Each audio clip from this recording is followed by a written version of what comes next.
I brought you out here today to show you a fence that's gone wrong that we're going to replace and take care of. This contractor before us was hired to basically put in a fence. As you look at it over here, we've got several issues. Let's walk you over and take a look. So the first thing you're going to notice is the posts up on top are basically above the top rail. And as you look at that, you might wonder to yourself, well, were those posts set deep enough? Were they set in the ground far enough?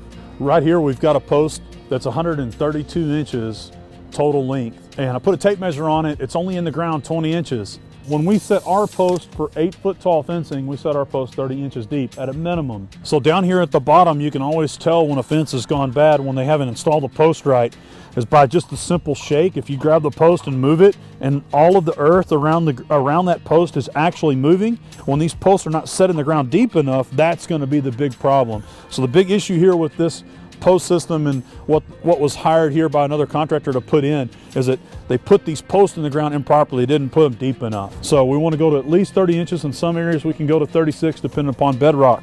But here on this install, we'll go to 30 inches. We'll extract these posts that were set improperly at 21 to 20 inches deep, and we'll put in a good sturdy fence post. The other thing I want to point out here is the pressure treated pine 2x4 rails. For DFW fence contractor, that is not our normal. These rails are going to warp. When you elevate pressure treated pine above the ground, it wants to have a tendency to warp. It can't take the water and it can't release the water quick enough out of the pressure treated pine rail. You're going to notice that these rails here are not basically on the same plane. This one's starting to warp out. That one is still bowing out. So this right here is a really bad fence that we're going to fix and basically build them a new beautiful cedar board-on-board fence the proper way. Posts set at the right depth, the right rail, and the construction overall will be the right method.